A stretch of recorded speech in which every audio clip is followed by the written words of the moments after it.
लंकेश के संहार को पृथ्वी की जय श्री राम की सेना चली, जय लंकेश सेना चली।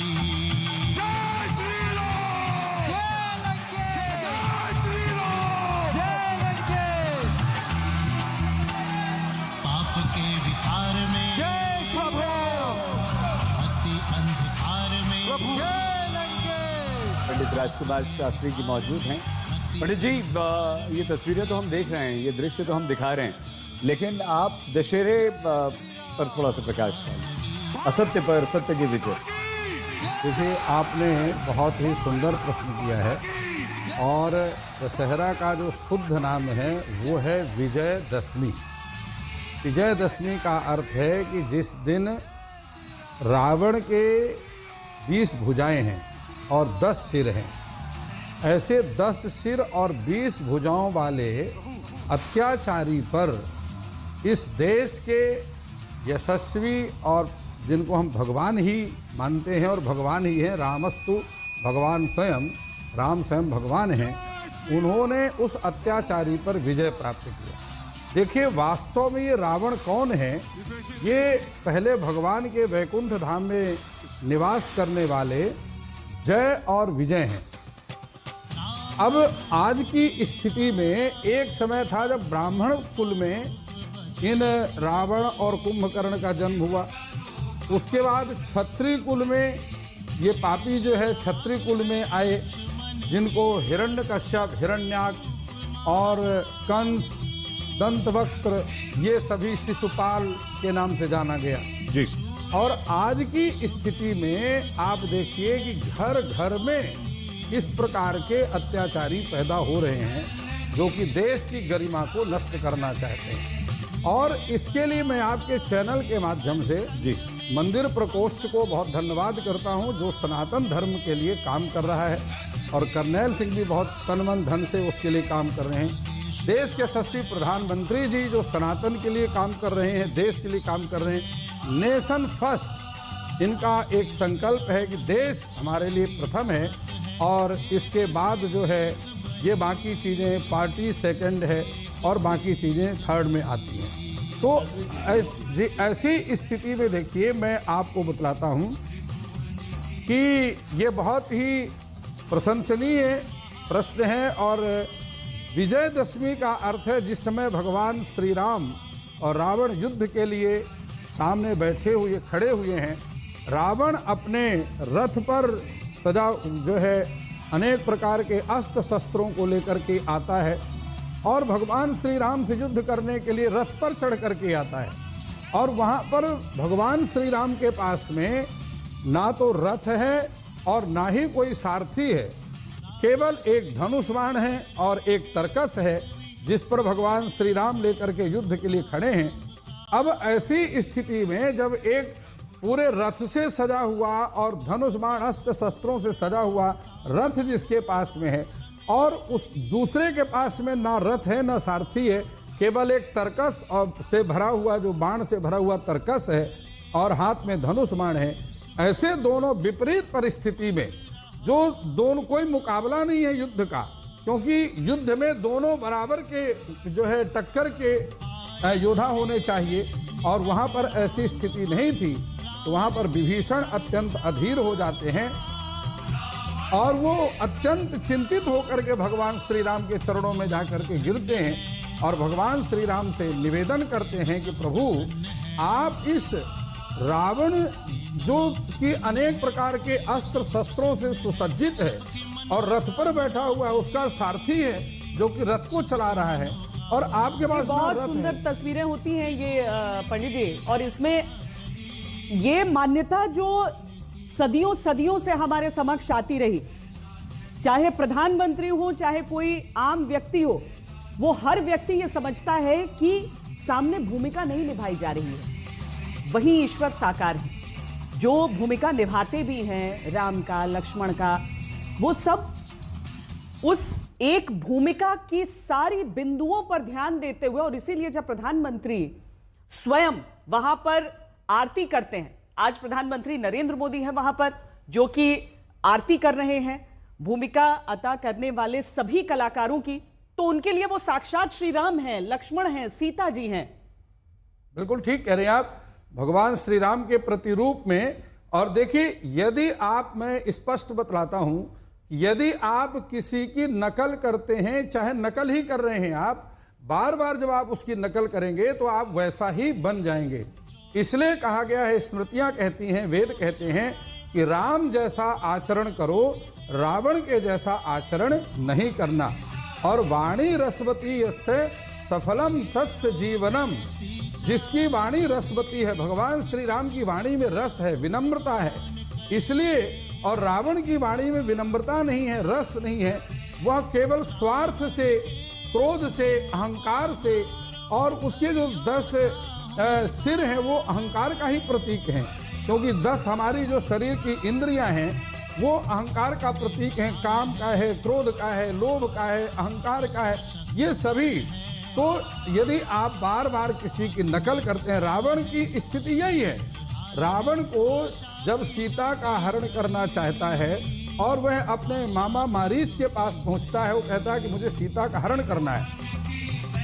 तो मारीच ने कहा कि तुम अगर सीता का हरण करना चाहते हो तो स्वयं राम बन जाओ। तो वो रावण कहता है कि जब मैं राम का रूप धारण करता हूं तो सीता मुझे माता के रूप में दिखाई पड़ती है, तो मैं सीता का हरण कैसे करूंगा। तो नकली भी यदि मैं राम का रूप धारण करता हूं तो उसकी दृष्टि नकली रूप धारण करने से भी दृष्टि शुद्ध होती है, उसके चरित्र में सुधार आता है। तो रावण जैसा पापी भी कहता है कि सीता को मैं जब राम का रूप धारण करता हूं तो सीता मुझे माता के रूप में दिखाई पड़ती है। ऐसी स्थिति में मेरे जो 10 सिर हैं वो सीता के चरणों में झुक जाते हैं, मैं उनका हरण कैसे करूंगा। इसलिए तुम जो है नकली रूप बना करके, मृग का रूप बना करके राम को दूर लेकर के जाओ। तो भगवान श्री राम का अवतरण इस पृथ्वी पर हुआ। और सबसे बड़ी बात श्वेता जी देखिए कि भगवान श्री राम ने जो युद्ध किया, देश के लिए कितना बड़ा बलिदान किया कि भगवान श्री राम ने भारत भूमि में एक भी युद्ध नहीं किया। भगवान श्री राम लंका में स्वयं समुद्र पर पुल बना करके और लंका की भूमि पर जाकर के युद्ध किया, जिससे युद्ध में जो भी अस्त्र शस्त्रों का प्रयोग होगा, जो भी बम विस्फोट होंगे, उनका प्रभाव भारत की भूमि पर ना हो, भारत की जनता पर ना हो। वह लंका में स्वयं जाकर के युद्ध किया। ब्रह्मांड में कोई एक ऐसी कथा नहीं है जिसे जितनी बार भी सुना जाए लगता है कि कम ही है। बार बार सुने उस कथा को। हम आपको सीधे लिए चलते हैं लाल किला माधवदास पार्क पे, जहां पर प्रधानमंत्री इस समय, प्रधानमंत्री को और राष्ट्रपति द्रौपदी मुर्मू को आप इस समय देख सकते हैं, जहां पर रावण का जो पुतला है उसका दहन किया जाएगा। तो संजय शर्मा हमारे साथ वहां से जुड़ रहे हैं। संजय, सबसे बड़ी चीज तो ये रही कि प्रधानमंत्री ने वो परंपरा सबसे पहले तोड़ी थी कि एक ही रामलीला कमेटी के साथ पहुंचा करते थे। वो तो लखनऊ से लेकर कुल्लू तक का दशहरा मना है। अब आज फिर एक नई जगह जहां पर अभी रावण के पुतले का दहन होना है।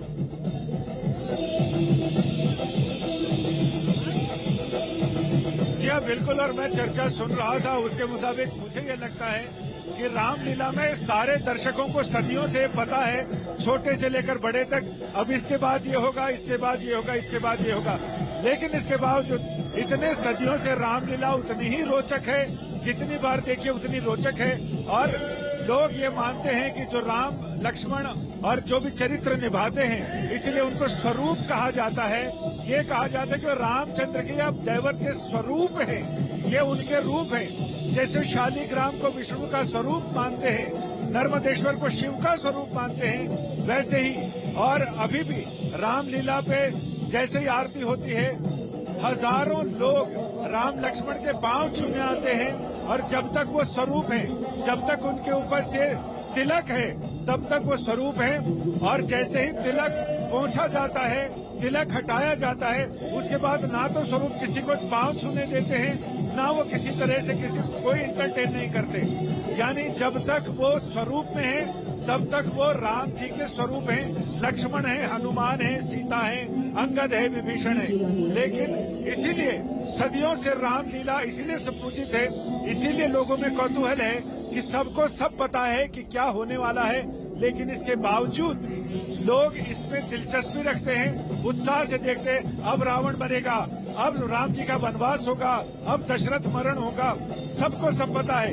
यही जीवन है। जिसने जन्म लिया है उसे पता है कि मरने वाला है, मृत्यु आने वाले है, लेकिन जन्म और मृत्यु से बीच की जो ये जीवन है, यही रामलीला है जिसमें सबको पता है।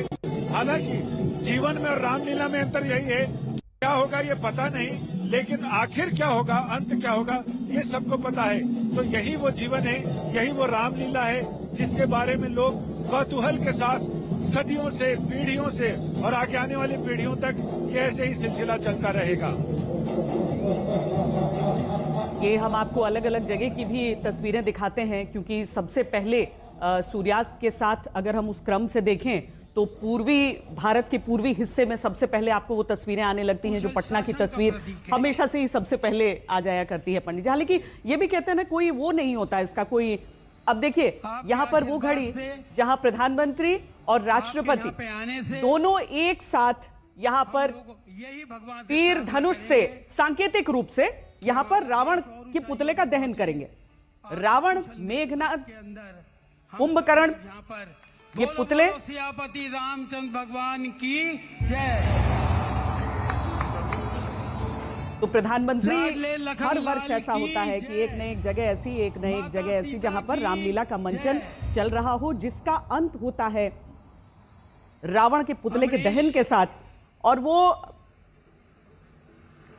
तीर चलाते हैं और उसके बाद एक एक कर जो तीनों पुतले हैं शांति बनाए रखें, सब लोग वो जल उठते हैं। और हर वर्ष आप जो उल्लास देखते हैं लोगों के मन का, आप जो वहां पर जय श्री राम के नारे सुनते हैं, पर अच्छाई की, वो आज भी लोगों का विश्वास दिखाता है और उनके मन की दृढ़ता इस बात को लेकर दिखाता है कि पाप का अंत होगा ही, चाहे वो कितना ही बलशाली क्यों ना हो।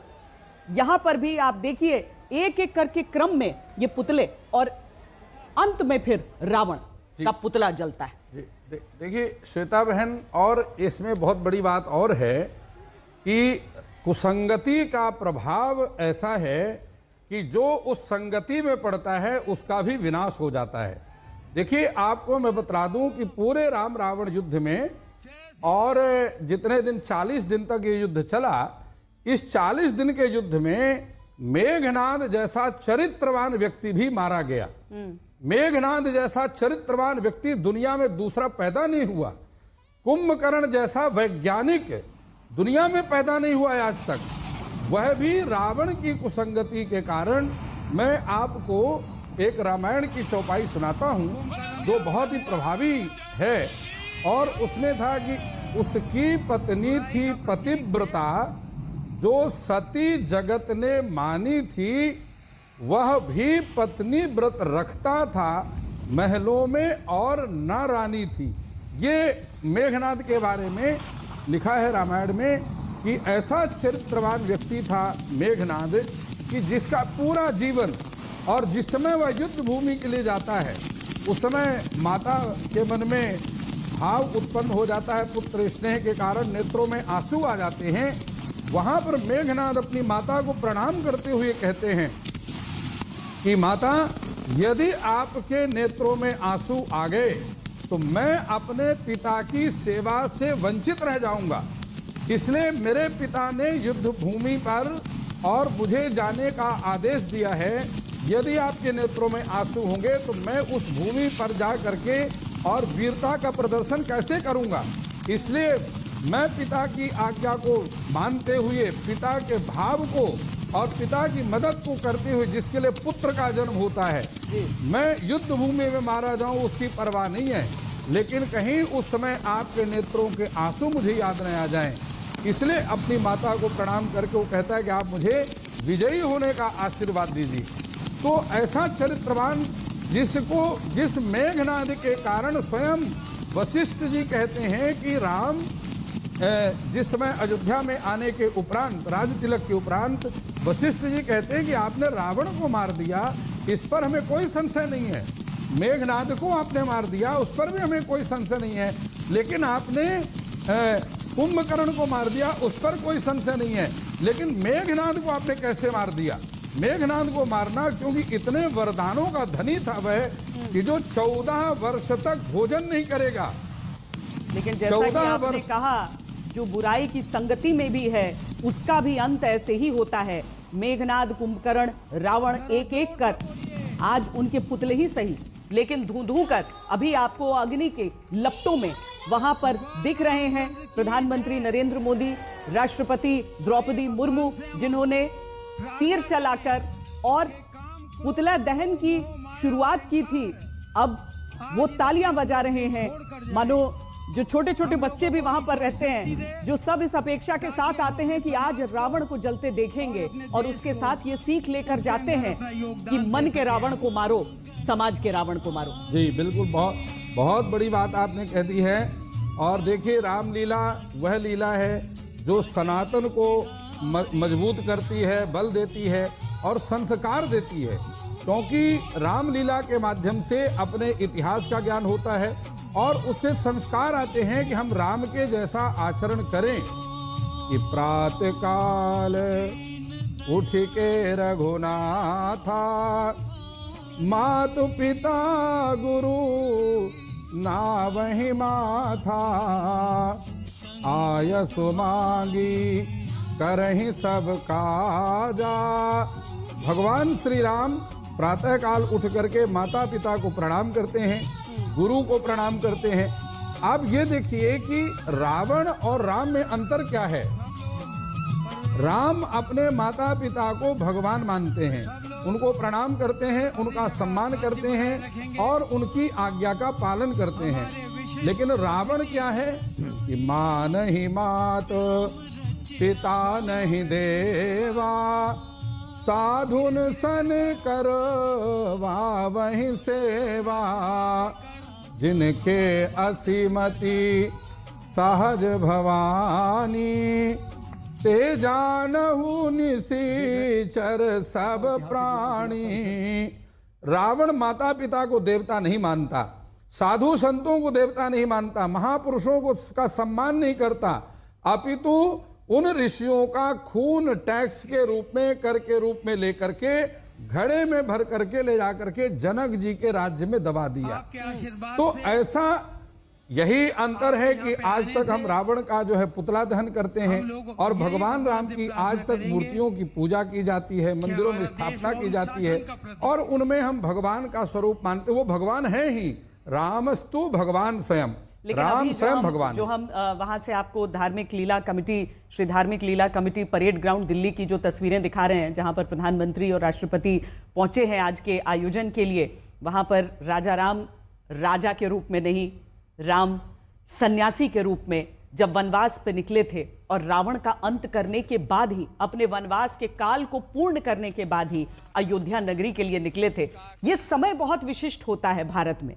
संपूर्ण ब्रह्मांड में अगर देख लें तो ऐसी तिथि नहीं होती है जहां पर एक तरफ हम पंडित जी देखें तो देखिए 9 दिन तक महिषासुर से लड़ाई लड़ने के बाद महिषासुर मर्दिनी ने आज ही के दिन बिल्कुल महिषासुर को वध किया हाँ। और आज ही रावण का वध, मतलब विजय से, जो बुराई पर विजय का इससे बड़ा स्वरूप और क्या हो सकता है। हम आपसे इस प्रश्न का उत्तर लेने से पहले जल्दी से अपने संवाददाताओं से भी थोड़ी बात कर लेते हैं। आदित्य वैभव हमारे साथ पटना से हैं। आदित्य, सबसे और पहली तस्वीर पटना से ही आती है। गांधी मैदान की वो तस्वीर अपने आप में ही ऐतिहासिक हो चली है। जी बिल्कुल श्वेता, जहाँ तक बात की जाए तो पटना का ऐतिहासिक गांधी मैदान न सिर्फ रावण वध बल्कि ऐसी कई बड़ी चीज़ों का गवाह रहा है। और आज आपको सबसे बड़ी बात ये बताएं कि आज जो रावण वध किया गया पटना के ऐतिहासिक गांधी मैदान में, इसमें इस बार रावण 80 फीट का था। और सबसे बड़ी बात ये रही कि मुख्यमंत्री नीतीश कुमार, खुद गवर्नर राजेंद्र विश्वनाथ आर्लेकर और उसके बाद तमाम आला नेता यहाँ पर मौजूद थे। और सबसे बड़ी बात ये कि जो इससे पहले अब तक जो सियासी बयानबाजी चल रही थी थी, जो अखिलेश यादव ने खुद गुहार लगा दी थी मुख्यमंत्री नीतीश कुमार से उनका साथ देने की, लेकिन आज मुख्यमंत्री नीतीश कुमार ने बिना कुछ कहे आज के रावण वध में खुद उप मुख्यमंत्रियों के साथ जब वो यहाँ पहुंचे थे तो वो साफ कर दिया कि उस तरह की कोई बात नहीं है और वो खुद एनडीए के साथ है। लेकिन आपको बताएं कि जिस तरह से यहाँ पर पटना में जो गांधी मैदान में लोग जुटते हैं, और सबसे बड़ी बात यह कि पटना से बाहर के भी लोग यहाँ पर खुद जुटते हैं और उसके बाद यहाँ रावण वध का जो पूरा कार्यक्रम होता है वो देखते हैं। और आपको अभी बताएं कि ये कार्यक्रम खत्म हो चुका है, लेकिन अब भी काफी भीड़ यहाँ मौजूद है और इसके बाद धीरे धीरे करके लोग बाग अब निकल रहे हैं। जी श्वेता। लेकिन लखनऊ में अभिषेक वहां पर मुख्यमंत्री नहीं थे, वो गोरखपुर ही रहते हैं आमतौर पर दशहरा के पर्व पर।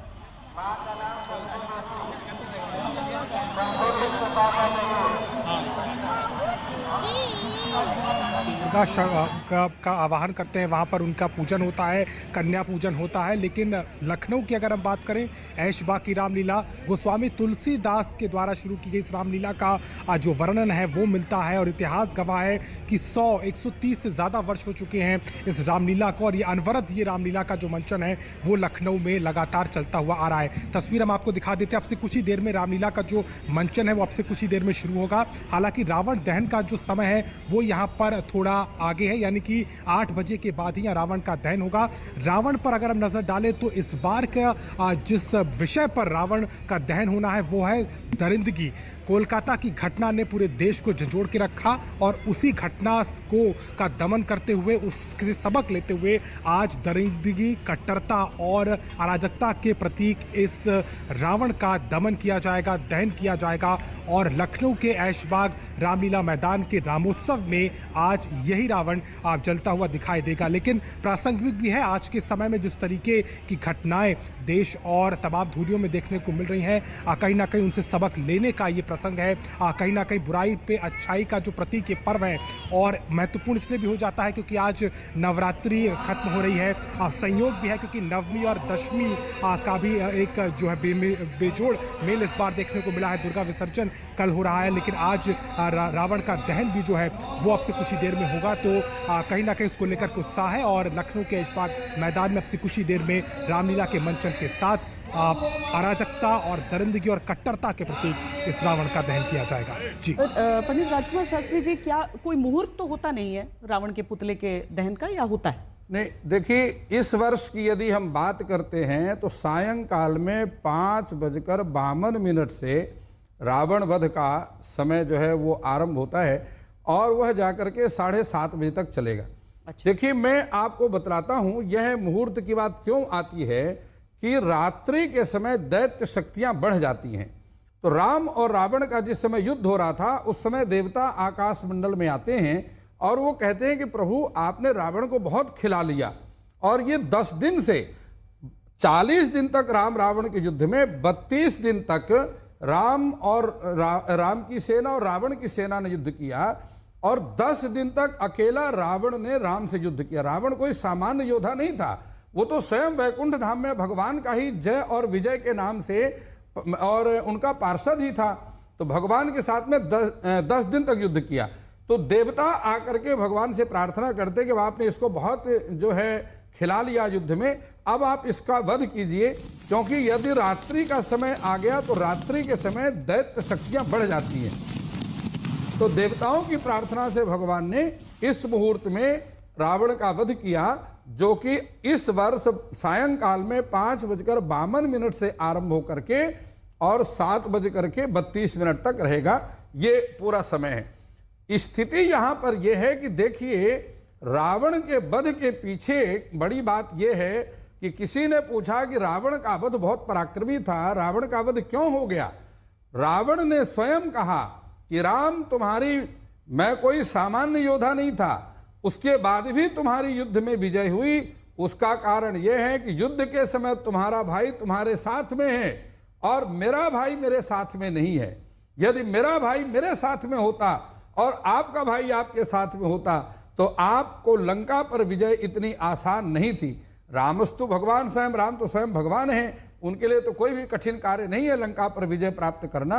लेकिन रावण ने बात कहने का भाव यह है कि सामाजिक दृष्टि से भी भाई यदि भाई के साथ में खड़ा है तो भाई कितनी भी कठिन परिस्थिति हो उसको सामना कर लेता है और उसको पार कर जाता है। तो रावण का भाई जो विभीषण है, भाई भाइयों का संबंध भी बिगड़ गया। भाई भाई के संबंध बिगड़ने के कारण राम ने रावण पर सरलता से, क्योंकि रावण की नाभि पर अमृत का निवास है और यह जानता है तो केवल विभीषण जानता है।